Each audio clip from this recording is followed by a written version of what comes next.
దేవుడు ఇస్తున్న సాక్ష్యం, మనుషులు ఇస్తున్న సాక్ష్యం కాదు. దీని తర్వాత వాక్య భాగంలో ఆయన కుటుంబ వివరాలు ఉంటాయి. దాని తర్వాత వాక్య భాగంలో ఆయన ఆస్తిపాస్తుల గురించి రాయబడి ఉంటాయి. దాని తర్వాత వాక్య భాగంలో యోబు గారి యొక్క వ్యక్తిగత జీవిత విధానం గురించి రాయబడి ఉంటుంది. దాని తర్వాత వాక్య భాగంలో దేవునికిను సాతానికి మధ్యలో జరిగిన సందర్భం రాయబడి ఉంటుంది. దాని తర్వాత వాక్య భాగంలో పరలోకములో యోబు గారి గురించి దేవుడు సాతానుడు మాట్లాడుకుంటున్నట్లుగా రాయబడి ఉంటుంది. దాని తర్వాత వాక్య భాగంలో కొన్ని విషయాలు రాయబడి ఉన్నాయి. వెళ్లే కొద్దీ వాటి గురించి మనం ధ్యానం చేద్దాం. మొట్టమొదటి వాక్య భాగంలో రాయబడిన మాటలు యోబు గారి యొక్క క్యారెక్టర్, ఆయన యొక్క గుణగణాల గురించి రాయబడి ఉంటది. యోబు గారు అనగానే గుర్తొచ్చే 4 సంగతులు. మొట్టమొదటి సంగతి ఏంటి అని అంటే, యోబు గారు యథార్థవంతుడు. ఇంగ్లీష్ లో ఏమనుంటుందంటే బ్లేమ్లెస్. ఇంకొక మాట ఏమనుంటుందంటే is a man of integrity. యథార్థత అంటే ఏంటి? యథార్థత అంటే చాలా సులువైన భాషలో మనం అర్థం చేసుకోవాలంటే ఇలా చెప్పొచ్చు. ఏంటి అని అంటే, యథార్థత అంటే మనము లోపల ఏమై ఉన్నామో బయట కూడా అదే జీవితాన్ని కలిగి ఉంటాం. లోపల ఒక రకమైన జీవితము, బయట ఇంకొక రకమైన జీవితము కలిగిన దాన్ని యథార్థత అని బైబిల్ పిలవలేదు ఎక్కడ. యథార్థవంతుడు అని అంటే ఒకే రకమైన జీవితాన్ని కలిగిన వాడు మాత్రమే యథార్థవంతుడు.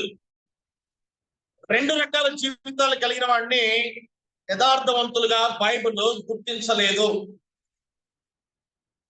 ప్రభువుని వెంబడిస్తున్న మనము కూడా యథార్థవంతులుగా ఉండవలసిన అవసరత చాలా ఉంది. ఈ దుర్దినాలలో యథార్థవంతులు చాలా తక్కువ మంది అయిపోయారు. వాడుక భాషలో ఒక మాట ఉంటుంది. ఏంటి ఆ మాట అంటే, ఏ ఎండకి ఆ గొడుగు పట్టాలి అనే ఒక సామెత ఉంటుంది. ప్రభువుని వెంబడించే వాళ్ళు ఎవరైనా కూడా ఏ ఎండకి ఆ గొడుగు పట్టకూడదు. ప్రభువుని వెంబడించే వాళ్ళు ఎప్పుడు కూడా ఇంట్లో ఒకలాగా బయట ఒకలాగా ఉండకూడదు. సంఘంలో ఒకలాగా సంఘం బయట ఒకలాగా ఉండకూడదు.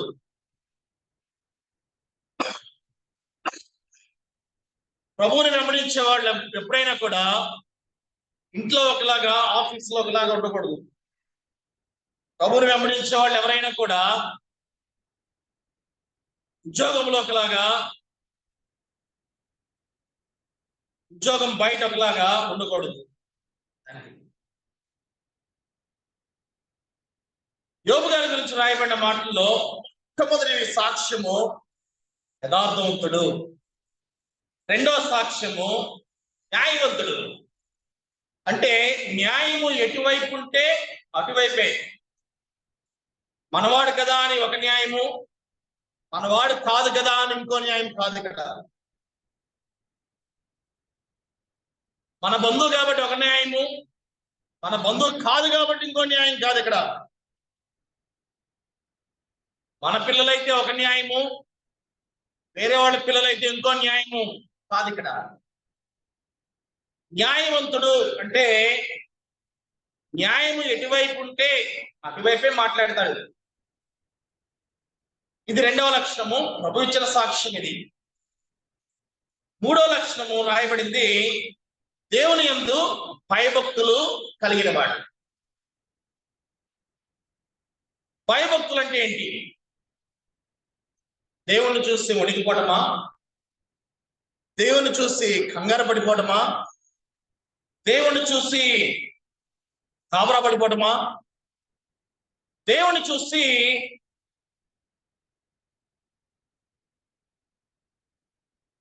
కన్నీళ్లు కార్చేయడమా? యెహోవా యందు భయభక్తులు అంటే ఏంటి? చాలా విషయాలు రాయబడ్డాయి భయభక్తుల గురించి సామెతల గ్రంథంలో మనం చదివితే. సామెతల గ్రంథంలో ఇంగ్లీష్ లో the fear of the lord అని ఉంటుంది. యెహోవా యందు భయభక్తులు. మనకు అర్థమయ్యే భాషలో చాలా సులువుగా చెప్పడానికి ప్రయత్నం చేస్తాను. యెహోవా యందు భయభక్తులు అంటే దేవుడు ఒక మాట చెప్పినప్పుడు, దేవుడు మనకు ఒక ప్రత్యక్షత ఇచ్చినప్పుడు ఆ ప్రత్యక్షతకి లోబడి జీవించడమే యెహోవా యందు భయభక్తులు. ప్రభు మాట్లాడతాడు అని ఎంతమంది నమ్ముతున్నారు ఇక్కడ? చాలా మంది నమ్ముతాం. ప్రభు మాట్లాడతాడు అనేది వాస్తవం. అది ప్రభు మాట్లాడతాడు అనేది వాక్యానుసారమైనది. అది దేవుడు ఒక ప్రత్యక్షత మనకి ఇచ్చినప్పుడు ఆ ప్రత్యక్షతను తీసుకుని ఆ ప్రత్యక్షతకి లోబడి జీవించడమే భయభక్తులు. మీకు అర్థమయ్యే భాషలో చెప్తాను. అబ్రహాము గారికి చాలా కాలం పాటు, చాలా సంవత్సరాల పాటు బిడ్డలు లేరు. ఆయన వాగ్దానం చొప్పున ఇస్సాకు గారిని కుమారుడిగా అబ్రహాముకి షారాయి గారికి అనుగ్రహించబడింది. అల్లారు ముద్దుగా పెంచుకున్న కొడుకు, యుక్త వయసుకు వచ్చిన కొడుకు, ఒక్కగానొక్క కొడుకు. ఆశలన్నీ ఆ కొడుకు మీద పెట్టుకున్న తండ్రి ఒకరోజు దేవుడు దర్శనమిస్తాడు. ఈ ఏకైక కుమారుణ్ణి నా కోసము బలిమ్మని. దేవుడు అంత కఠినాత్ముడా అని ఆలోచించవలసిన ప్రసక్తి కాదు ఇక్కడ. నీ లోపల దేవునికి మొట్టమొదటి స్థానమా తెలుసుకోవడానికి దేవుడు కొన్నిసార్లు పరీక్షిస్తాడు. చాలా మంది ఆలోచించే విధానం ఏంటంటే దేవుడు శోధిస్తాడు అని అనుకుంటారు, కానీ దేవుడు ఎప్పుడు ఎవరిని ఎక్కడ శోధించడు. దేవుడు పరీక్షిస్తాడు. ఒక పరీక్ష ఎందుకు పెడతారో తెలుసా మనకి? మన పరీక్షలు రాసి ఎంతవరకు వచ్చాం కదా, పరీక్షలు ఎందుకు పెడతారో తెలుసా? పరీక్ష అనేది ఒక వ్యక్తిని ఫెయిల్ చేయడానికి కాదు పరీక్షలు పెట్టేది. పరీక్షలు పెట్టేది ఒక ప్రభుత్వం వారు. ఎందుకంటే ఒక వ్యక్తిని ముందుకు తీసుకెళ్తానికి జీవితంలో పరీక్ష ఎప్పుడు కూడా ముందుకు తీసుకెళ్లే దానికోసమే పెడతారు తప్పించి నేను కావాలని వెనక్కి లాగడానికి పరీక్షలు పెట్టరు. దేవుడు కూడా పరీక్ష పెట్టాడు. ఆ పరీక్షలో ఇస్సాకు గారిని తీసుకుని ఆ ప్రత్యక్షత అబ్రహాముకు ఇవ్వబడింది. ముందు రోజు రాత్రి ప్రత్యక్షత ఇవ్వబడింది. ఆ ప్రత్యక్షతకి లోబడ్డాడు కాబట్టి అబ్రహాము గురించి రాయబడిన మాట, ఆయన యెహోవా యందు భయభక్తులు నీతిమంతులు. 4వ మాట యోబు గారి గురించి రాయబడిన 4వ మాట, దేవుని యందు భయభక్తులు కలిగి చెడుతనమును విసర్జించిన వాడు. చెడుతనముకి దూరంగా ఉన్నవాడు కాదు, చెడుతనాన్ని పూర్తిగా వదిలేశాడు. ఏమాత్రం కనెక్షన్ లేదు చెడుతనానికి. చెడుతనముకి ఏమాత్రం దగ్గరగా లేదు. చెడుతనాన్ని వదిలివేసే ప్రక్రియలో కొన్ని స్థాయిలు ఉంటాయి. మొట్టమొదటి స్థాయి ఏంటంటే చెడుతనానికి బాగా అంటుకుపోయి ఉంటాము. రెండవ స్థాయి ఏంటంటే చెడుతనానికి కొంచెం దూరంగా ఉంటాము. మూడవ స్థాయి ఏంటంటే చెడుతనానికి కొద్దిగా మరెక్కువ దూరంగా ఉంటాము. 4వ స్థాయి ఏంటంటే చెడుతనము మన మీద ప్రభావితం చేయకుండా ఉండగలిగే ఇంకొక ఆత్మీయ మెట్టు. 5వ స్థానం ఏంటి అంటే అసలు చెడుతనమే అసలు ఆ పేరే ఎత్తడానికి సమయము లేనంత దేవునికి దగ్గర అవడం. ఇది 5వ స్థాయి. దేవునితో మనం నడిచే కొద్దీ ప్రభు ఈ స్థాయి గుండా తీసుకెళ్తూ ఉంటాడు ఒక్కొక్కరిని కూడా. యోబు గారి గురించిన రాయబడిన క్యారెక్టర్స్ లో 4 మాటలు మనం చదువుకున్నాం. దాని తర్వాత యోబు గారి యొక్క కుటుంబ నేపథ్యం. ఎంతమంది కుమారులు ఆయనకి? 7 కుమారులు. ఎంతమంది కుమార్తెలు? ముగ్గురు కుమార్తెలు. ఎంతమంది భార్యలు? ఇద్దరులాగా ఆగిపోయారు ఏంటండి? ఎవరు మాట్లాడరా? 7 కుమారులు, 3 కుమార్తెలు, భార్య మాత్రం ఒకటే. కొంచెం సంఘాల్లో ఈ మాత్రం బలంగా చెప్పవలసిన రోజుల్లోకి మనం వచ్చేసింది. అందుకని కొంచెం బలంగా చెప్తాను. ఒక్కతే భార్య.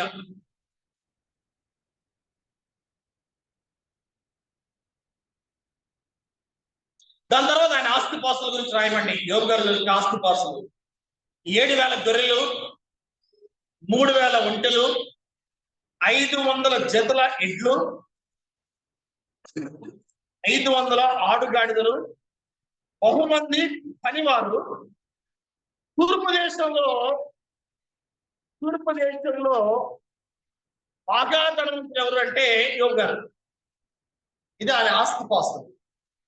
వ్యక్తిగత జీవితం బాగుంది, కుటుంబ జీవితం బాగుంది, ఆస్తిపాస్తులు బాగున్నాయి. ఇంత ఆస్తి కలిగిన వ్యక్తి దేవుడితో ఎలాంటి సంబంధాన్ని కలిగి ఉన్నాడు అనే పాయింట్ మనం అర్థం చేసుకోవాలి. 5వ వచనం: తన కుమారులు పాపం చేసి తమ హృదయములలో దేవుని దూషించరేమో అని వారిని పిలువనంపించి వారిని పవిత్రపరచి అరుణోదయమున లేచి వారిలో ఒక్కొక్కరి నిమిత్తము దహన బలిని అర్పించుచూ వచ్చెను. యోబు నిత్యము అలాగున చేయుచుండెను. ఇంత స్థిరపడిన తరువాత, ఆ మాట చాలా జాగ్రత్తగా అర్థం చేసుకోవాలి. ఇంత స్థిరపడిన తర్వాత దేవుని వదిలిపెట్టలేదు. ఇది గొప్ప సంగతి. వ్యక్తిగత సాక్ష్యం బాగుంది, కుటుంబ నేపథ్యం బాగుంది, ఆస్తిపాస్తులకి బాగుంది.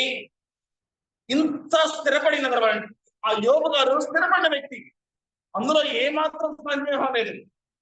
ఇంత స్థిరపడిన తర్వాత దేవుని విషయంలో ఆయన హృదయం ఎలా ఉంది అనే సంగతి మనం ఆలోచన చేస్తే, బాగా స్థిరపడిపోయిన తర్వాత ఆయన జీవితాన్ని ప్రభువుతో ఎక్కడి నుంచి అయితే మొదలు పెట్టాడో ఆ రోజు కానీ, ఆ స్థానాన్ని కానీ, ఆ స్థాయిని కానీ మర్చిపోవాలి. చాలాసార్లు మన జీవితాలన్నీ ఎలా ఉంటాయంటే, అందరం కూడా చాలా చిన్న స్థాయి నుంచే మొదలు పెడతాం. ఆర్థికంగా బలపడిన తర్వాత చాలా మంది ఎక్కడి నుంచి అయితే జీవితాన్ని మొదలు పెట్టామో దాన్ని మర్చిపోతాం. అవకాశాలు ఉన్నాయి. కళ్ళ ముందు అలాంటి కుటుంబాలు కూడా మన కళ్ళ ముందే కనబడుతూ ఉంటాయి. బాగా స్థిరపడిపోయిన తర్వాత మనం ఏ స్థాయి నుంచి వచ్చామో ఆ స్థాయిని మర్చిపోయే అవకాశాలు ఎక్కువగా ఉంటాయి. మనకి ఏమీ లేనప్పుడు, మన దగ్గర ఏమీ లేనప్పుడు, మన చుట్టూరు ఎవరూ లేనప్పుడు, మన దగ్గర ఉన్న ఏకైక వ్యక్తి ఎవరు అంటే ప్రభు.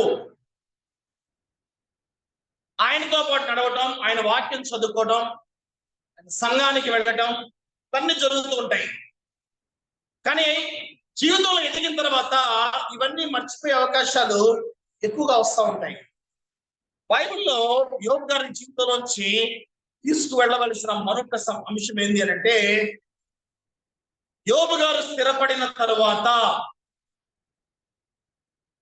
ఆయన జీవితాన్ని ఎక్కడి నుంచి అయితే మొదలు పెట్టాడో ఆ మొదలు పెట్టిన ఆ రోజుని ఆయన మర్చిపోలా.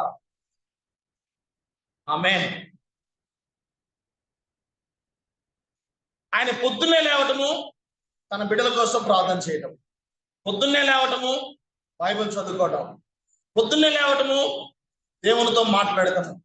స్థిరపడిన తర్వాత గర్వించే మనుషులు చాలా మంది ఉంటారు. స్థిరపడక ముందు తగ్గింపు జీవితం కలిగిన వాళ్ళు ఉన్నారు. కానీ జీవితంలో స్థిరపడిన తర్వాత హృదయం ముందు గర్వించిన మనుషులు ఉన్నారు. బైబిల్లో కూడా మాటలు రాయబండి. రాజులు రాసిన గ్రంథాలు మనం చదివినప్పుడు, మొదటి రాజులు కానీ, 2వ రాజులు, దినవృత్తాంతముల గ్రంథంలో మనం చదివినప్పుడు కొంతమంది రాజుల గురించి స్పష్టంగా ఈ మాటలు రాయబండి. ఏమని రాయబండి అంటే, ఆయన స్థిరపడిన తరువాత హృదయమందు గర్వించి చెడిపోయెను అని అన్నది. గర్వము అనేది కొంచెం భయంకరమైన పరిస్థితి. అది సామెతల్లో దాని గురించి రాస్తూ ఒక చక్కటి మాట ఏమని రాయబడి ఉంటుందంటే, గర్వంతో నడుస్తారు చాలా మంది, కానీ మనిషికి ముందు గర్వం ఉంటుంది, గర్వానికి ముందు ఇంకొకటి ఉంటుందని రాయబడింది బైబిల్లో. ఆ మాట ఎలా రాయబడిందంటే, నాశనమునకు ముందు గర్వము నడుచు అని రాయబడింది. మనిషికి ముందు గర్వం నడిస్తే గర్వానికి ముందు నాశనం నడుస్తుంది. కొంచెం ముందు వెనకంతే తేడా. స్థిరపడిన తర్వాత హృదయమందు గర్వించి చెడిపోయిన రాజులు గురించి బైబిల్ రాయబడింది బైబిల్లో. కానీ యోబు గారి జీవితంలో నుంచి నేర్చుకోవాల్సిన ఇంకొక మాట ఏంటంటే, మన జీవితంలో స్థిరపడిన తర్వాత తగ్గింపు జీవితంలో ఇంకొక మెట్టు పైకెక్కాలి. ఉదాహరణకి, మనం స్థిరపడక ముందు తగ్గింపు జీవితం అనుకుంటే, బాగా స్థిరపడిన తర్వాత ఆ తగ్గింపు జీవితము ఎక్కువ అవ్వాలి తప్ప గర్వం అనేది ఎక్కువ అవ్వడు. తగ్గింపులో ఎదగాలి తప్పించి గర్వములోకి ఎదగకూడదు.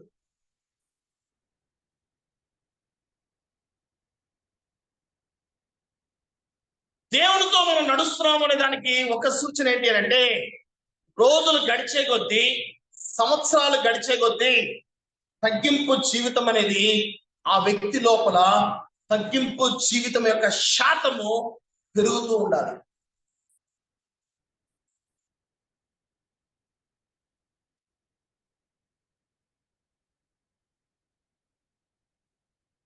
ఇంత అద్భుతమైన జీవితాన్ని కొనసాగిస్తున్న యోబు గారు ఒకరోజు కష్టం వచ్చింది ఆయన.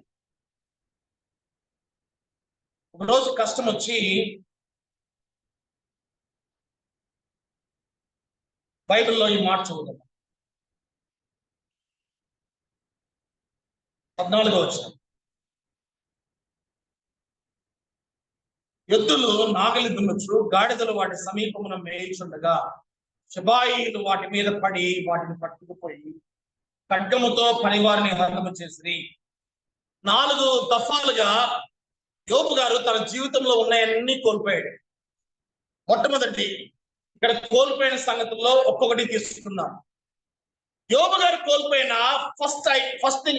మొదటి సంగతులు ఏంటంటే ఎద్దులు, గాడిదలు. దాని తర్వాత వచ్చిన ఏమనుంటుందంటే, యోబు గారు కోల్పోయిన రెండవ ఆస్తి గొర్రెలు. తర్వాత వచ్చిన 17వ వచనం తీసుకుంటే, యోబు గారు కోల్పోయిన మూడవ ఆస్తి ఫిక్స్డ్ ఇన్కమ్, ఎఫ్డీ గురించి చెప్తున్నాం మీ అందరికీ కూడా. గొర్రెలు, ఒంటెలు ఇవన్నీ కూడా ఎఫ్డీస్ అంటాం మనం, ఫిక్స్డ్ డిపాజిట్స్. అని వేస్తే పెరుగుతూనే ఉంటుంది తప్పించి తరగదు. అది ఎఫ్డీ. చిన్న గొర్రె పిల్లలు తీసుకొచ్చుకున్నావు, నువ్వు బాగా పోషిస్తే అది పెరుగుతూ ఉంటుంది. 8,000 రూపాయలకి నువ్వు గొర్రె పిల్లలు తీసుకొస్తే బాగా పెరిగి 40,000 రూపాయలు అవుతాయి.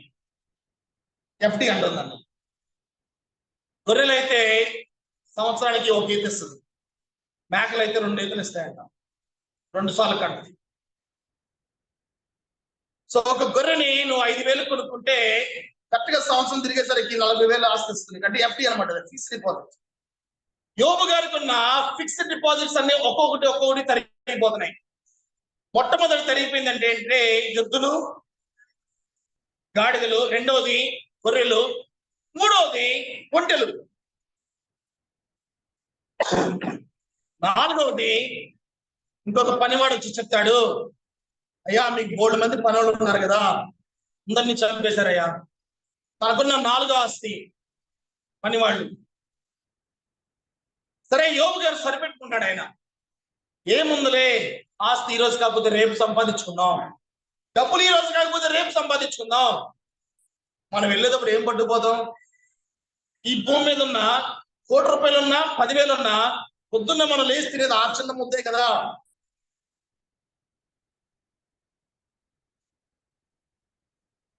పది కోట్ల ఆస్తున్న వాడికి, 10,000 రూపాయలు ఆస్తున్న వాడికి దేవుడిచ్చిన పొట్ట సైజు ఒకటే కదా. మనం ఈ భూమి మీద వెళ్ళిపోతే ఏం పట్టుకెళ్ళిపోతాము? దేవుడిచ్చిన ఆస్తి ఏదన్నా ఉంది అంటే దేవుడు మనకి ఇచ్చిన బిడ్డలే కదా. బిడ్డలు ఉన్నారు కదా, సరిపోతులే, ఆస్తి పోతే పోయిందిలే. బిడ్డలే కదా ఆస్తి. బతికేదే పిల్లల కోసము, కష్టపడేదే బిడ్డల కోసము. పిల్లలుంటే చాలు, ఇంకేం వద్దులేండి, సంతోషకరమైన జీవితాన్ని గడిపేస్తాను అని లోపల అనుకుంటున్నాడేమో, బైబిల్లో రాయలా. కాకపోతే అలా అనుకునే పరిస్థితి యోబు గారికి ఉంటుంది. ఎందుకంటే మనమైతే ఎలాగ ఆలోచిస్తాము, ఆయన కూడా అలాగ ఆలోచించుంటాడు ఆ రోజుల్లో.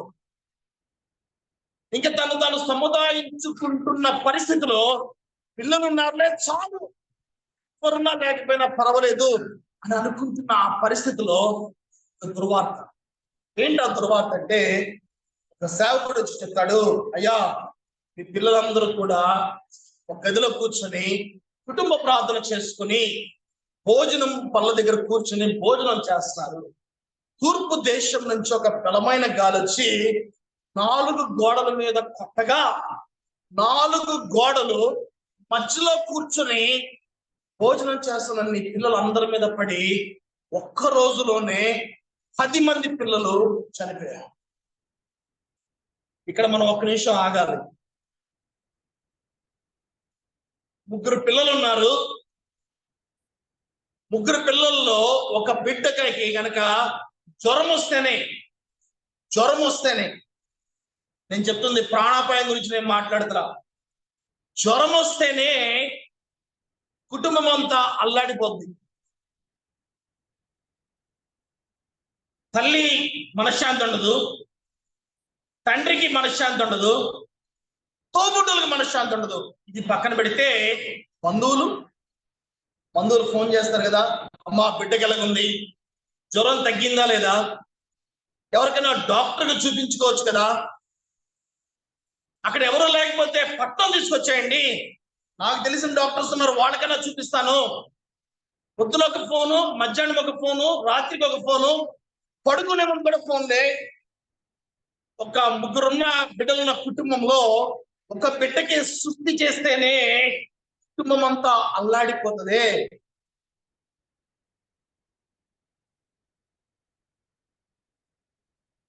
ఇదొక స్థాయి.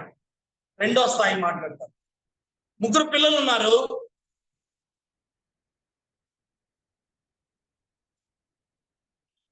ఒక పిల్లాడు బయటికి వెళ్ళాడు, ఫోన్ వచ్చింది, అయ్యా రోడ్డు మీద ఏదో యాక్సిడెంట్ అయింది, ఒక కుర్రాడు ఎవడో చచ్చిపోయి ఉన్నాడు, చూస్తే మీ వాళ్ళ కనిపించాడు, ఒకసారి బయలుదేరి వచ్చి మీ కూడా కాదో చూసుకోండి అయ్యా అని ఫోన్ వచ్చింది. తండ్రి, తల్లి, తోబుట్టువులు రోడ్ల మీద బట్టలు ఉన్నాయో లేదో తెలియకుండా పరుగును పరిగెట్టి ఆ పరిస్థితి దగ్గరికి వెళ్ళి చూసి, ఒకవేళ చనిపోయింది వాళ్ళ బిడ్డ అయితే గుండెలు బాదుకుంటూ లబో దిబోమనుకుంటూ కుక్క పెట్టి ఏడుస్తారే. ఆ బిడ్డని ఎత్తుకొని వచ్చి ఇంట్లో పెట్టుకున్నప్పుడు ఫ్రీజర్ బాక్స్ లో ఆ వేదన రోదన ఆ వీధి కాదు కదా, ఆ పట్టణం అంతా మారుమోగిపోతుంది కదా. 3 బిడ్డల్లో ఒక బిడ్డ చనిపోతేనే అంత దారుణమైన పరిస్థితి. ఆ కుటుంబంలో ఉన్న ఇంటి పెద్దని, ఆ కుటుంబంలో ఉన్న తల్లిని ఓదార్చడము ఎవరి తరము? ఎన్నో ఆశలు పెట్టుకున్న తల్లిదండ్రులకి బిడ్డ చనిపోతే ఎంత బాధాకరం అది.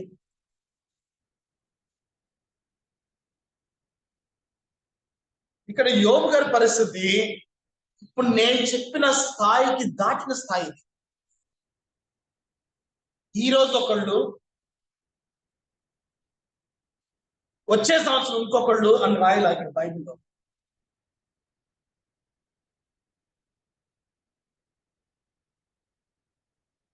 నాకు ఒక కుటుంబం తెలుసు పిఠాపురంలో. 3 కుమారులు వాళ్ళకి. 3 కుమార్తెలు లేదు. ప్రభువుని ఎరిగిన వారు కాదు.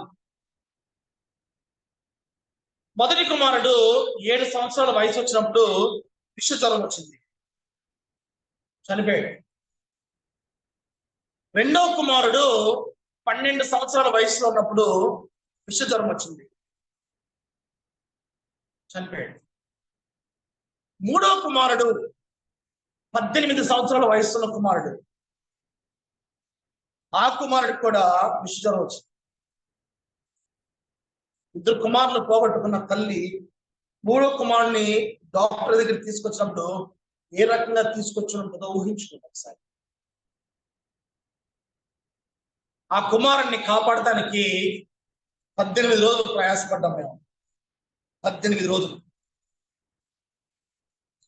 18 రోజు చనిపోయాడు మూడో కుమారుడు వచ్చి.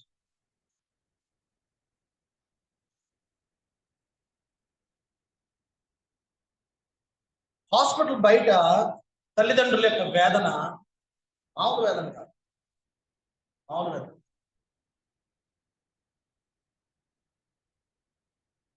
ఐదు సంవత్సరాల గ్యాప్ లో మరణం అనేది సంభవిస్తే కొద్దో గొప్ప తట్టుకోవడానికి హృదయానికి ఒక బలం ఉంటుంది. గ్యాప్ ఉన్నప్పుడు కొంచెం లోతైన విషయాలు మాట్లాడుతున్నాం.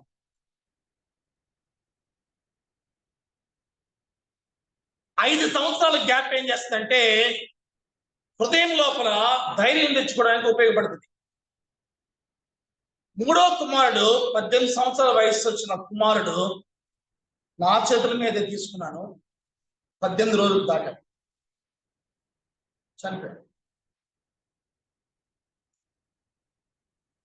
ఒకసారి ఊహించుకుందాం ఆ కుటుంబంలో తల్లిదండ్రుల యొక్క పరిస్థితి, అమ్మా నాన్న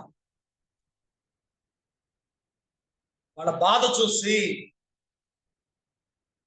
ఇది జరిగిన ఒక 5 సంవత్సరాల తర్వాత ఇంకొక కుమారుని తీసుకొని వెళ్ళి వాళ్ళ వేదనకి కోట్ల 5 సంవత్సరాలు అయిపోయింది. మనుషులా లేరు వాళ్ళు.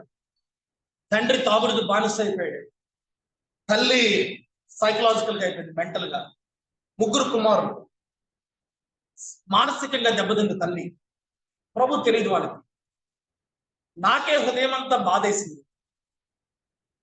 చిన్న బిడ్డని తీసుకొని వాళ్ళకి తీసుకుని ఇచ్చాం మేము, కొడుకుని, మగవాడిని. ఆ కుమారుని చేతిలో తీసుకున్నాక తల్లి మానసిక స్థితిలోంచి బయటకు వచ్చింది. తండ్రి తాగుడు మానేశాడు. ఇప్పుడు ఆ కుమారుడికి 6 సంవత్సరాల వయసు. వాళ్ళ బిడ్డ కాదు, వాళ్ళ బిడ్డ.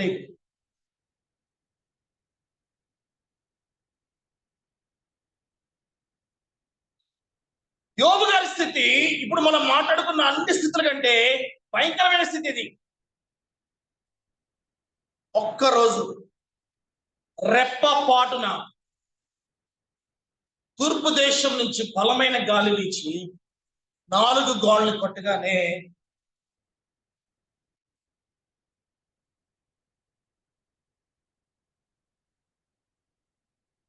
గొప్ప సుడిగాలి అరణ్య మార్గమున వచ్చి ఆ ఇంటి 4 మూలలను కొట్టగా అది వారి మీద పడినందున వారు చనిపోయారు.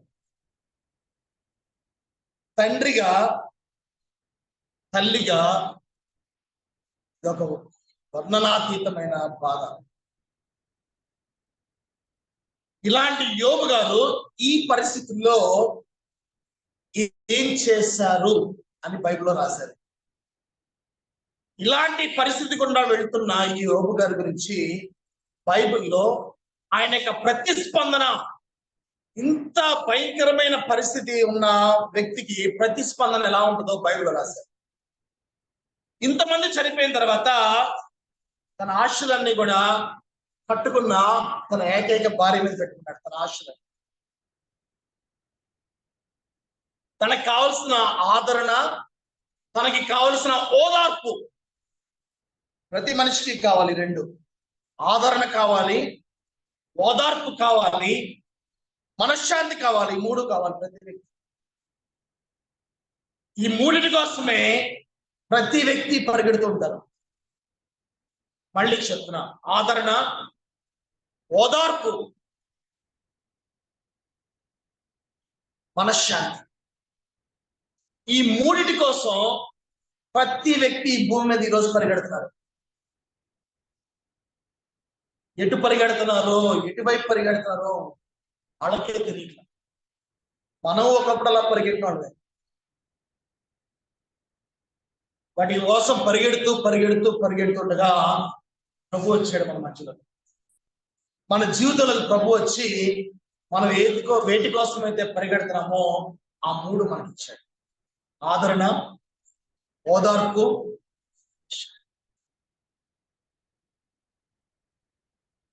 ఈ 3 తన భార్య దగ్గర దొరుకుతాయని చెప్పి భార్య వైపు వెళ్తున్నాడు. భార్య దగ్గర నుంచి కోరికలు తన భుజం మీద పెట్టి, భార్య భుజం మీద పెడితే భార్య తన చేయి తీసుకొని తన భర్త తల మీద అలా వేసి, ధైర్యంగా ఉండండి, ఏం కాదులే ధైర్యంగా ఉండండి, ఏం అవతలే అండి, నేను ఉన్నాను కదా మీకు అనే ఆ మాటల కోసం ఎదురు చూస్తాడు. దగ్గరికి వెళ్లకుండానే భార్య దగ్గర నుంచి స్పందన వచ్చింది. ఏంటి ఆ స్పందన తెలుసా?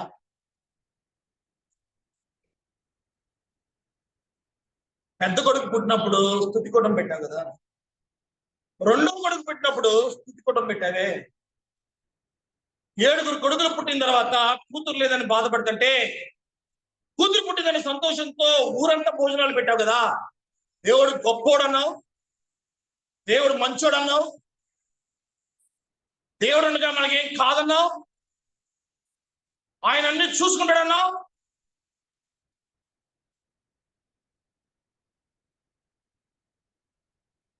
ఆస్తిపాస్తులు వచ్చినప్పుడు స్తుతి కూడా పెట్టావు. ఆ దేవుడు చేసిన కార్యము అన్నావే, ఏమైంది ఇప్పుడు? నీ దేవుడైన యెహోవాను శపించి నువ్వు కూడా చచ్చిపో. కావాలని అందే అని నేను అనుకోవట్లేదు. తన హృదయం నుంచి ఆ బాధ వచ్చి ఉండొచ్చండి. అలాంటిదే కనుక మన ఇంట్లో జరిగితే మరుసటి రోజే విడాకులు ఇచ్చేస్తాం, మనం పేపర్లు తెచ్చేసుకుంటాం, సంతకాలు పెట్టేసి.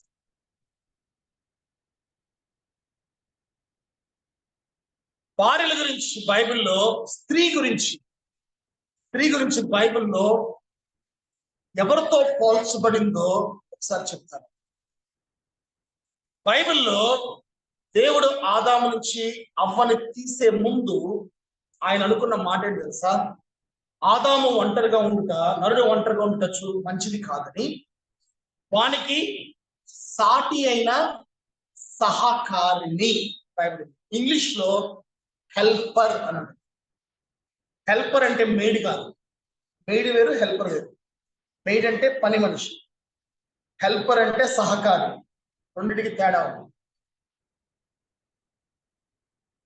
ఇదే మాట బైబిల్లో ఎవరి గురించి రాయబడిందో తెలుసా? యేసుక్రీస్తు వారు ఆరోహణమయ్యే పరలోకానికి తండ్రి దగ్గర వెళ్ళిపోతున్న టైంలో, సులువకు ముందు యోహాను రాసిన సువార్త 14వ అధ్యాయం మాట్లాడితే తర్వాత ఇంటికి చదువుకోండి. ఆయన ఆరోహణం అవ్వకుండా సులువుకు ముందు శిష్యులందరితో మాట్లాడుతూ, నా టైం వచ్చింది, నేను తండ్రి దగ్గరికి వెళ్ళిపోతున్నాను అనగానే శిష్యులందరూ అంటారు, అదేంటి 3 సంవత్సరాల నుంచి తిరిగి సడన్గా వెళ్ళిపోతానంటావేంటి? నువ్వు వెళ్ళిపోతే అనగా మాకు ఎవరు నాకు తోడని అడుగుతారు. అప్పుడు ఆయన ఒక మాట అంటాడు, ఏమంటాడు తెలుసా? నేను వెళ్ళిపోవటం మంచిది, నేను వెళ్ళటం వలన ఆయన అనగా ఆదరణకర్త అనగా పరిశుద్ధాత్ముడు మీ యొద్దకు వచ్చును. నేను ఏ సంగతులు అయితే చెప్పానో అవే సంగతులు ఆయన మీకు బోధించును, సర్వ సత్యములోకి నడిపించును. మాట రాయండి. అక్కడ ఆదరణకర్త అంటే అక్కడ ఇంగ్లీష్ లో రాయబడిన మాట ఏంటి తెలుసా? హెల్పర్. అంటే అవ్వని స్త్రీని తయారు చేయకముందు చాలా జాగ్రత్తగా, చాలా అద్భుతమైన మాట. స్త్రీని తయారు చేయకముందు హెల్పర్ ని తయారు చేయాలనుకున్నాడు. పరిశుద్ధాత్మల గురించి రాయబడిన మాట ఆదరణకర్త, helper. I will send you another helper అని రాయబడింది ఇంగ్లీష్ లో. అంటే ఇప్పుడు స్త్రీ ఎవరితో పోల్చబడింది? పరిశుద్ధాత్ముడితో పోల్చబడింది. పరిశుద్ధాత్ముడి గురించి బైబిల్లో రాయబడిన మాటలు మీకు చెప్తాను, వినండి. గ్రీక్ భాషలో పరిశుద్ధాత్ముడి గురించి ఏమని రాయబడేది తెలుసా? పారాక్లీటోస్ అని రాశారు. పారాక్లీటోస్ అంటే హోలీ స్పిరిట్, పరిశుద్ధాత్ముడు. ఆయన గురించి రాయబడిన మాటలు అపోస్తుల కార్యాలు 1:8 ఈ మాటలు ఉంటాయి. పరిశుద్ధాత్ముడు మీ మీదకి వచ్చినప్పుడు మీరు శక్తి నొందెదరు. అంటే పరిశుద్ధాత్ముడు ఏం చేస్తాడు? శక్తినిస్తాడు. రెండోది, పరిశుద్ధాత్మ గురించి రాయబడిన మాట, మనకి యుక్తంగా ప్రార్థన చేయడం ఎలాగో తెలియదు. రోమీయులకు రాసిన పత్రిక 8:26 ఉచ్చరింప సఖ్యము కాని మూలుగులతో ఆయనే మన తరపు నుంచి విజ్ఞాపన ప్రార్థన చేయను. అంటే పరిశుద్ధాత్మకున్న రెండవ లక్షణం విజ్ఞాపనాకర్త.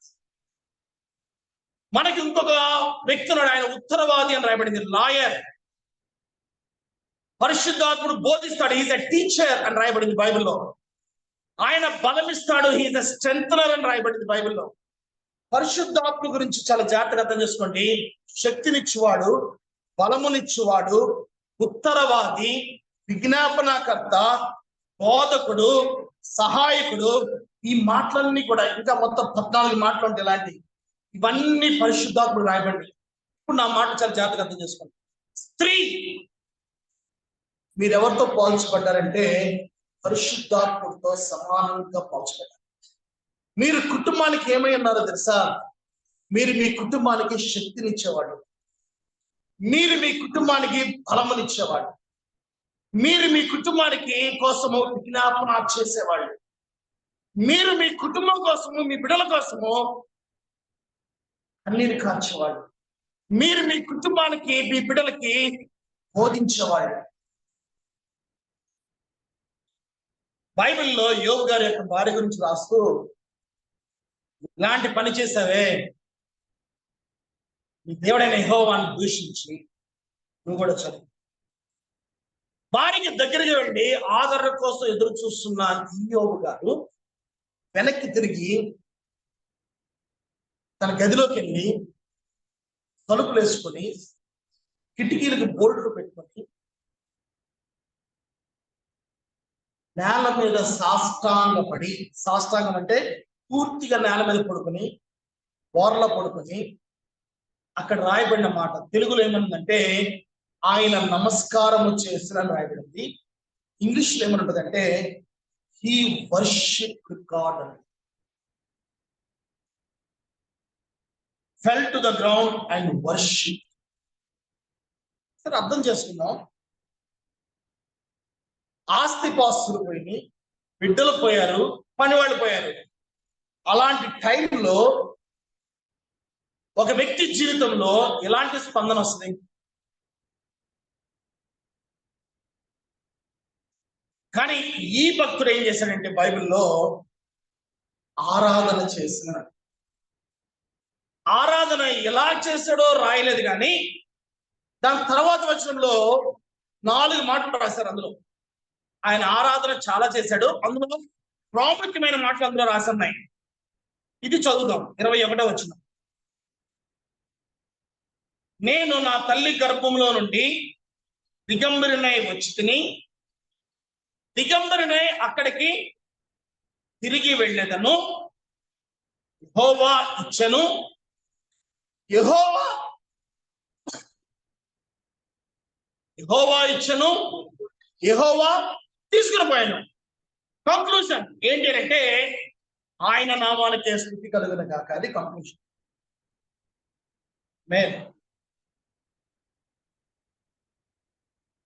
దేవుణ్ణి ఆరాధించిన ఈ యోబు గారు ఎలాగ ఆరాధించారంటే యెహోవా ఇచ్చెను, యెహోవా తీసుకొని పోయాను, నేను నా తల్లి గర్భంలో ఏమీ తేలేదు, నేను వెళ్ళేటప్పుడు ఏమీ పట్టుకెళ్ళను, ఆయన ఇచ్చాడు కాబట్టి ఆయనే తీసుకున్నాడు. అంటే నా మీద, నా కుటుంబం మీద, నా ఆస్తి మీద సర్వ హక్కులు నాతో పాటుగా ఆయనకి కూడా ఉన్నాయి. ఆయన ఇచ్చాడు, ఆయనే తీసుకున్నాడు. ఇంక నేను బాధపడాల్సింది ఏంటి అని ఆరాధన చేస్తున్నాడు.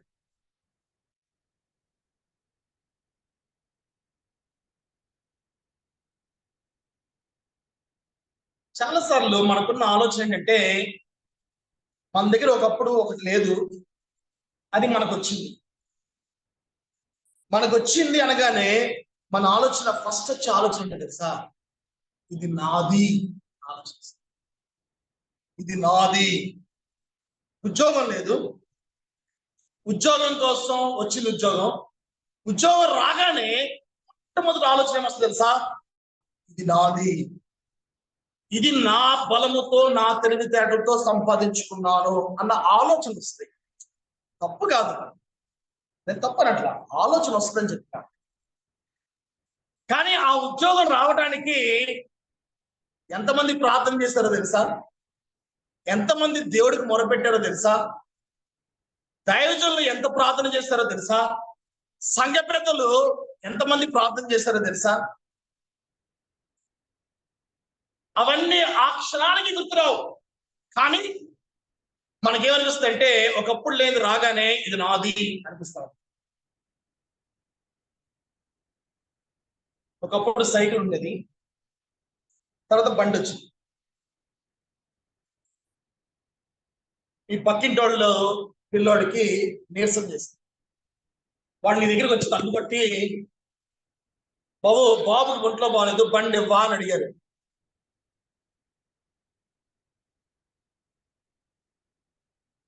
వెంటనే నేను ఎవరండి, నాది. సరే బండి పక్కనట్టండి, బండి కదా ఇచ్చేస్తాం, మనం ఈ మధ్యకాలం ఇచ్చేస్తాం. కారు, కొత్త కారు కొన్నారు, రోడ్డు మీద యాక్సిడెంట్ అయింది, రక్తం ఏరులై పారుతుంది. అదే టైంలో నీ కారు వచ్చింది. రోడ్డు మీద ఉన్న వాళ్ళందరూ ఆపి, అయ్యా గవర్నమెంట్ హాస్పిటల్ తీసుకెళ్ళాలి, కారు ఎవరా అని అడిగారు. కారులో ఎక్కించుకుంటే ఆ రక్తం అంతా నీ కారు సీట్లకు అంటుకొని, కారు సీట్లన్నీ పాడైపోయి, కారు అంతా పాడైపోయి, ఇంత మంచి కారు ఎలా ఇచ్చేస్తా నేను లోపల. దాని అర్థం ఏంటి తెలుసా? ఇంత మంచి కారు నేను ఎలా ఇచ్చేస్తానంటే దాని అర్థం ఏంటి తెలుసా? ఇది నాది అని దాని అర్థం.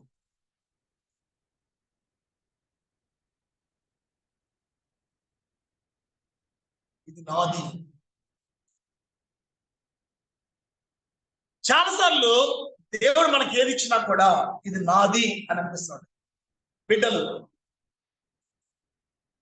కలగగానే మా పిల్లలని చెప్తాం, మా పిల్లలండి అని. కానీ క్రైస్తవ కుటుంబంలో ఉండవలసిన ఆలోచన దృక్పథం చెప్తున్నాను వినండి. నాకు 2 బిడ్డలు ఇచ్చాడు దేవుడు, నాకు తెలుసు వాళ్ళిద్దరు మా బిడ్డలే. కానీ రెండవ ఆలోచన చెప్పనా, వాళ్ళు మా బిడ్డలు అనేది ఎంత కరెక్టో, దేవుడు మాకిచ్చిన బిడ్డవాళ్ళు అది కూడా అంతే కరెక్ట్. మళ్ళీ చెప్తున్నా, వీళ్ళు మా బిడ్డలు అనేది ఎంత కరెక్టో, దేవుడు మాకిచ్చిన బిడ్డలు అనేది కూడా అంతే కరెక్ట్. చాలాసార్లు ఈ ఆలోచన మారుతా ఉంటుంది. అందుకనే ఎవరన్నా ప్రభు సేవకి ఇవ్వాల్సి వస్తే ఇవ్వడానికి మనసు రాదు. అదే గవర్నమెంట్ ఉద్యోగాన్ని అనుకోండి, టక్మని ఇచ్చేస్తారు. సెంట్రల్ గవర్నమెంట్ ఉద్యోగాన్ని అనుకోండి, బాబు వెళ్ళి బాబు మంచి ఉద్యోగం బాబు, నీ central government job happy job, benefits ఉంటాయి, హౌసింగ్ లోన్స్ వస్తాయి, అవి వస్తాయి, ఇవి వస్తాయి. ఎంత ఎంకరేజ్ చేస్తాం తెలుసా మా పిల్లల్ని, బాబు మంచిది బాబు, ఇది నా మాట విని బాబు, నేను బోర్డు చూశాను బాబు, మంచి ఉద్యోగం బాబు, వెళ్ళు బాబు నా మాట విను, జీవితంలో బాధపడతావు ఈ మాట పని చేయకపోతే అని మనం చెప్తాము. పిల్లలు వినకపోతే బంధువుల చేత ఫోన్ చేస్తాము, చుట్టాల చేత ఫోన్ చేస్తాము. కానీ అదే ప్రభు ఈ బిడ్డలు నా సేవకి ఇమ్మని అడిగితే మనసొప్పదు.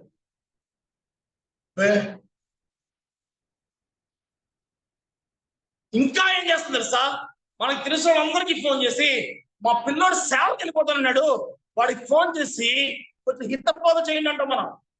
ఇది వెళ్ళొద్దని. అన్నిటికంటే ఉన్నతమైన, అన్నిటికంటే ఈ భూమి మీద ఉన్న అన్ని సేవల కంటే, మళ్ళీ చెప్తాను, వైద్య సేవ తెలుసు, ఉద్యోగ సేవ తెలుసు, టీచింగ్ తెలుసు, నాకు చేతివృత్తుల పనులు తెలుసు, అన్ని రకాల పనులు తెలుసు. అన్నిటికంటే ఉన్నతమైన ఉద్యోగము, స్థాయి, పరిచర్య తెలుసా? దేవుని పరిచర్య.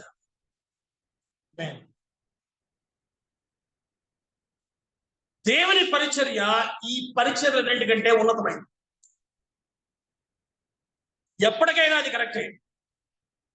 ఈ భూమి ఉన్నంత వరకు కూడా అది వాస్తవం.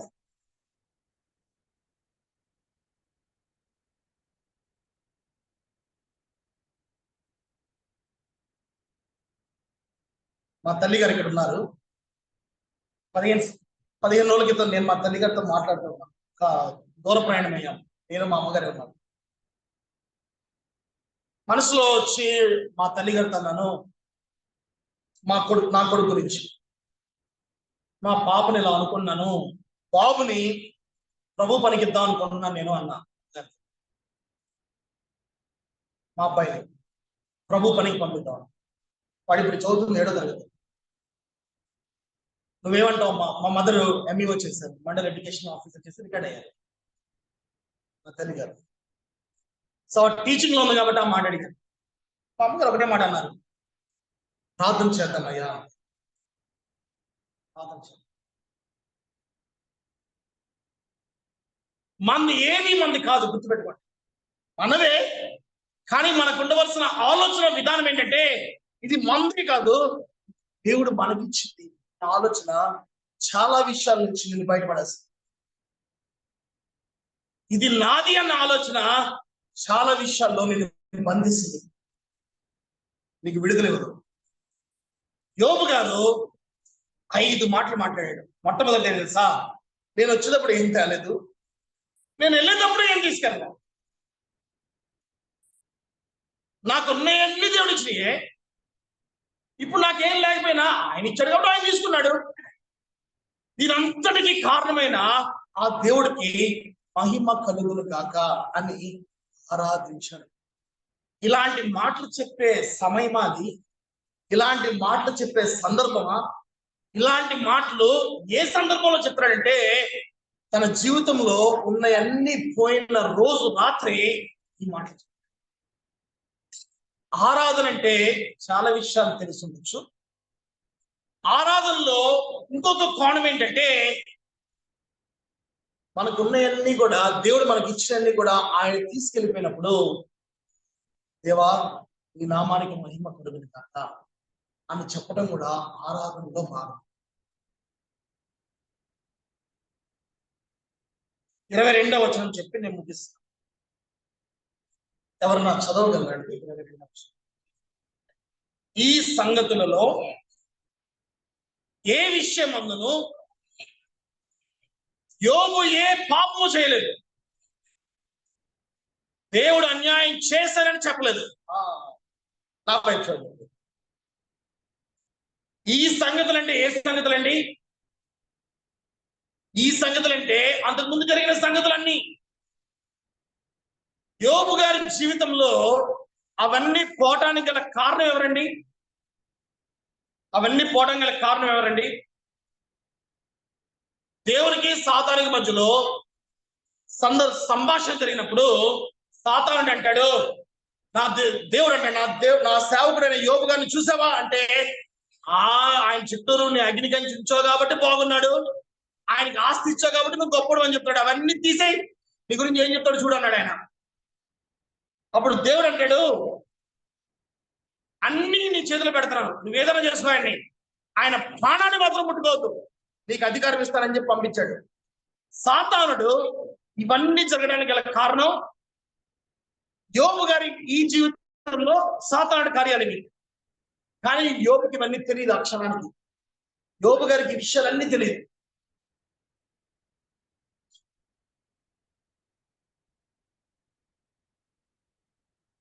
ఆయన అన్న మాట ఏం తెలుసా? ఈ విషయమందు యోబు ఏ పాపము చేయలేదు. రెండో మాట చదవండి అందరూ గట్టిగా. ఇంకొకసారి చదువుతాం గట్టిగా, ఇంకొకసారి బలంగా చదువుతాం. దేవుడు అన్యాయం చేయడు,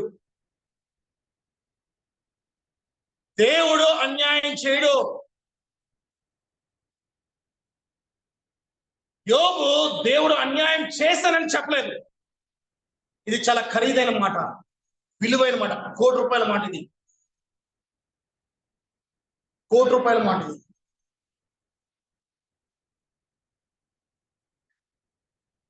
ఈ మాటలో ఒక చిన్న మెలికి చెప్తాను. ఏంటంటే యోబు దీనంతటికీ ఆ సైతానే కారణం అని కూడా చెప్పలా. మళ్ళీ చెప్తానండి, దీనంతటికీ ఆ సైతానే కారణము అని చెప్పలా. ఇంకొక మాట చెప్తాను.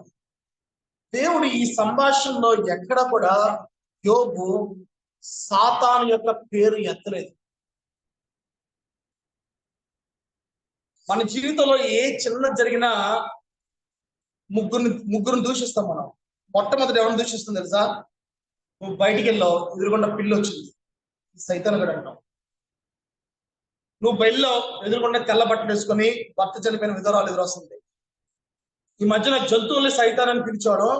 మన క్రైస్తవులు ప్రభువుని వెంబడించే వాళ్ళు అందరూ ఇప్పుడు ఎలా తయారంటే మనుషులను కూడా డైరెక్ట్ గా సైతానని పిలిచేస్తున్నారు. అదే విచిత్రం అర్థం కాదు ఈ మధ్యన. వాళ్ళు నీకు లాంటి వాళ్ళు, నాకు లాంటి వాళ్ళు. ఒక మనిషిని నువ్వు సైతానని ఎలా పిలుస్తావు అసలు? తప్పు కదా, ఎంత దారుణం అది. దేవుని స్వరూపం అందు చేయబడినాడు కదా వాళ్ళందరూ. నీకు మంచి జరగకపోతే, ఎవరితో అయితే నీకు మంచి జరగలేదో వాళ్ళందరూ సైతాన్లు అని చెప్పేస్తున్నారు. కొంతమంది దైవజనులు నాకు తెలుసు, ప్రసంగానికి బయలుదేరుతున్నారు, ఆశ్రమం గారు తుమ్మారు గట్టిగా, వెంటనే నోట్లో జ్యోత పదంగా వచ్చింది సైతానా.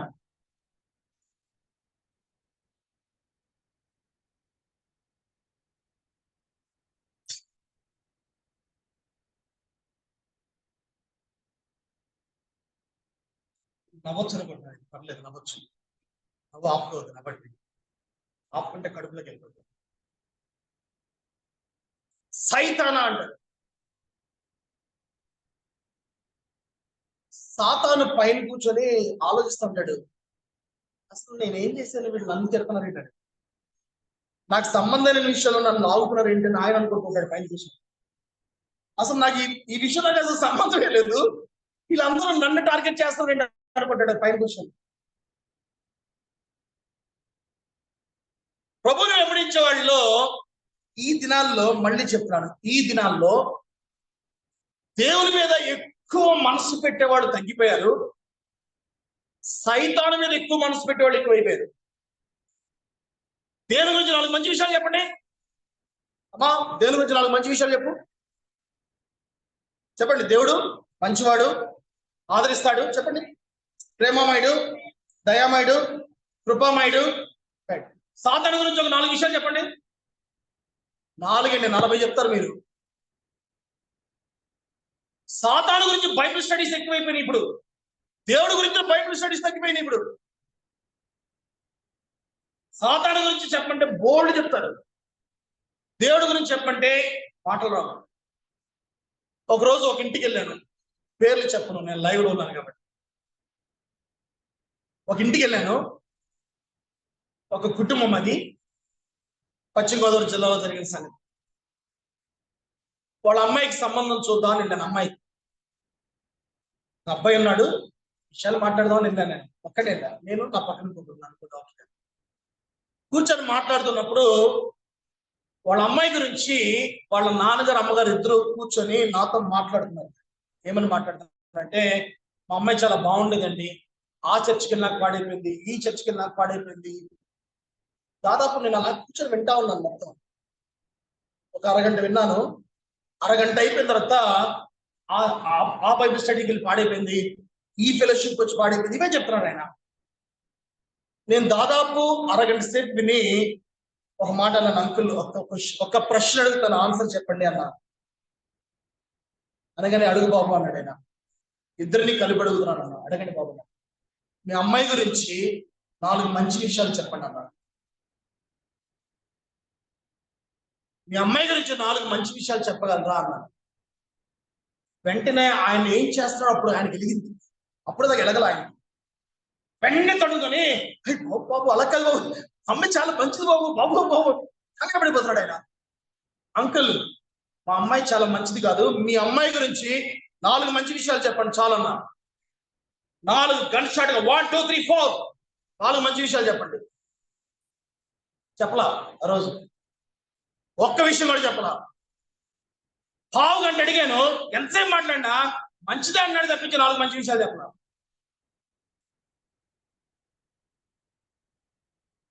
మనం దేని మీద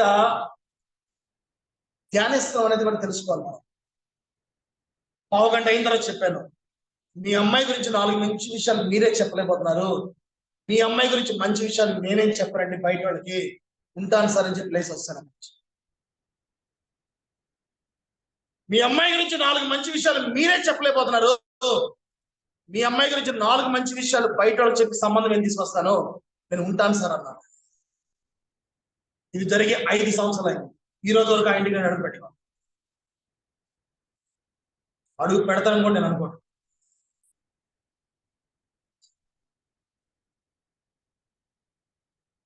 చాలా మంది సైతానికి సంబంధించిన కార్యాలు ఎక్కువ ధ్యానిస్తున్నారు తప్పించి దేవుని కార్యాలు ధ్యానించడం మానేశారు అందరూ.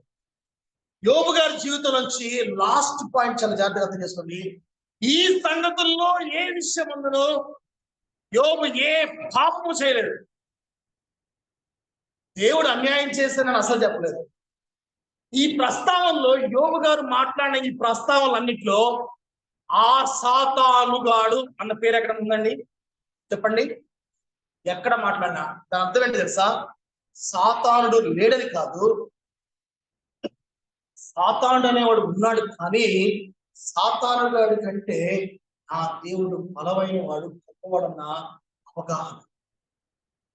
రెండవది, సాతానుగాడు ఉన్నాడు కానీ పెద్ద పట్టించుకోవాల్సిన అవసరం లేదు అనే నిశ్చయత. ఈ రెండు దేవుణ్ణి ఎలివేట్ చేయడానికి ఉపయోగపడి కానీ సాతాన్ని ఎలివేట్ చేయడానికి ఉపయోగించాలి. ప్రభువును వెంబడించే వారిగా మనం కూడా మన జీవితంలో జరిగిన ప్రతిదీ కూడా దేవుణ్ణి మహిమపరచడానికి వినియోగించాలి తప్పించి సాతాను కానీ సాతాను యొక్క కార్యాలు కానీ మహిమపరచడానికి ఏ రోజు కూడా ఉపయోగించాలి. ఆరాధనలో రెండో టైప్ ఆఫ్ ఆరాధన తెలుసా? ఏ విషయంలో కూడా దేవుడు అన్యాయం చేశాడని చెప్పకుండా ఉండటమే ఆరాధనలో తప్ప. దయగల మా తండ్రి, మన వాక్యము నా పాదాలకు త్రోవకి వెలుగు, బలమిచ్చావు, వాక్యంలో కొన్ని విషయాలు బోధించావు. మేము విన్న ప్రతి మాట మా హృదయంలో లోతైన కార్యము చేయమని ప్రార్థిస్తున్నాం. మా హృదయంలో ఎముకల్లో లోతైన కార్యము జరిగించేదిగా చేసావు. నీకు వందనాలు. అన్యాయం చేయలేదు ఏ రోజు కూడా, ఎప్పుడు కూడా అన్యాయం చేయ ప్రభా. మేము విశ్వసిస్తున్నాము, నమ్ముతున్నాము, ఈ మాట మీద మేము నిలబడుతున్నాం. అలాంటి ధైర్యము, నేర్పు, ఓర్పు మాకు దయచేయండి. యేసయ్య నామములో అడుగుచున్నాము.